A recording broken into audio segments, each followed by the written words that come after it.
Right, it's... ooh, what day is it? Let me just double check. It's Wednesday the 5th of June, and we've had a busy few days. I think it's fair to say we've been two up rowing for extended periods of time, just trying to make a bit of headway, battling with the wind and tide and all that.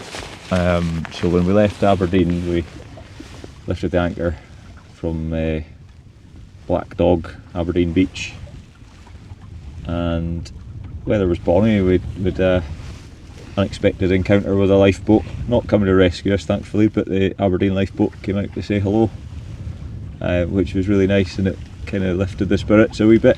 Not that they were down anyway, because it was a beautiful day by that point, but it was very nice of the team there to come out and see us. So we continued southwards, and we had a safe anchorage planned in Stonehaven Bay. But as we approached Stonehaven, we thought, well, we're making good progress. We'll keep going, and we had an alternative anchorage planned at Caterline, just south of Stonehaven. So we were making really good progress, 3-4 knots, bit of tide assistance, and yeah, the wind got up and it wasn't all that enjoyable. The speed dropped. Yeah, Mother Nature gave us a warning shot. Yeah. The speed dropped from 4, 3, 2, 1, and just looking at our ETA to get to there, to Caterline, and it was an hour, then it was staying an hour, and then it was longer. It was going up the way. So we made the decision, let's just turn and run back to Stonehaven, and we'll drop the anchor. And we had an amazing run back, because there was at least 25 knots of wind there, and a decent little sea running nearer to Caterline, and we were surfing along with no oars at one point, tickling 4 knots, which was quite enjoyable, although we were quite tired. Tired's an understatement. So we got just approaching the Stonehaven Bay, just feeling a wee bit deflated and just battered and beaten up with what we'd been doing all day long. But then I heard the splash. And then the splash became a fin. And the fin became a snort of the pilot whales. Inky blackness. Really quite difficult to make out in the darkness of the night. And then they followed by huge pod of dolphins. Yeah. Both sides of the boat. Stunning. And goosebumps just thinking about it. It was just from being in a pretty deflated situation, you know, you just feel quite down, and it was almost like they were coming to guide us into the bay as well, which sounds a bit corny, but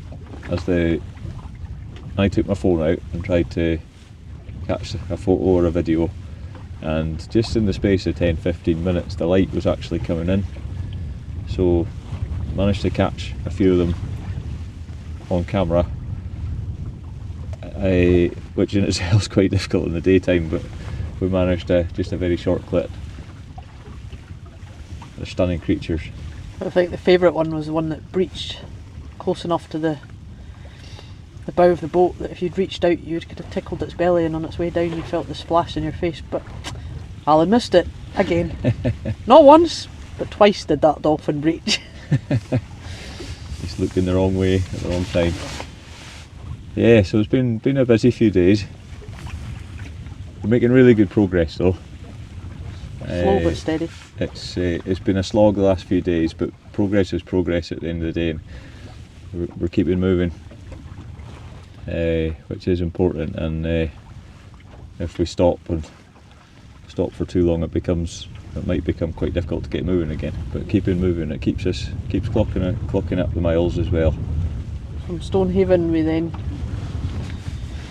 set out at Bervie Bay, 8 miles, but again an incredibly hard 8 miles because the wind was against us, but it allowed us to see the stunning bit of coastline that we'd actually missed in the dark last night.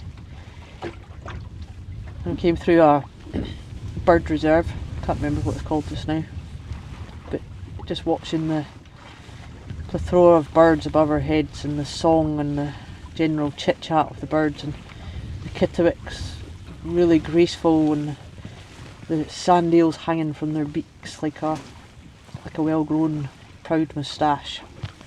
And then you've got the opposite end of the spectrum, the guillemots, who flap their wings like deer life and the wee legs stick out behind them like they're about to take off from a ski jump. So we carried on down, and fair to say we're pretty tired again by the time we got to Bervie. But no sooner we dropped the anchor and another dolphin came to visit. And I saw it this time. Allan actually spotted it this time, so he's getting better. And then from Bervie Bay we set off this morning. Made a little bit of progress, 4 miles down the coast. And we're hoping to make it to Montrose, but we saw some more dolphins today. They seem to love Boudicea and they feel comfortable enough to come very close to us, which is a very privileged situation to be in. I don't think I've got anything. We're hoping to make it to Montrose tonight. We're just currently on anchor waiting for the wind to drop and the tide to turn so that we can hopefully have a little bit more of a relaxed row to Montrose tonight. And if the going's really good, we'll go for Lunan, but I think the reality is it'll be Montrose, the end of Montrose Bay tonight. Just going to go and have a nice cup of hot chocolate just now. Yeah.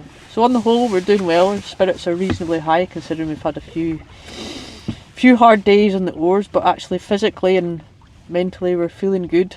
We've been really spurred on by the messages of support and good wishes from home, so keep them coming. And amazingly, with the fundraising target, I think it's sitting over £12,000 now, so it's just amazing. So rewarding. We're putting in the effort and the charities are really going to benefit. So for those of you not watching, we apologise for the slow progress for the next couple of days, but the wind is coming behind us and we will speed up again, so it's a good excuse for you to get on with some work in your homework if you've been using us as an excuse not to do it.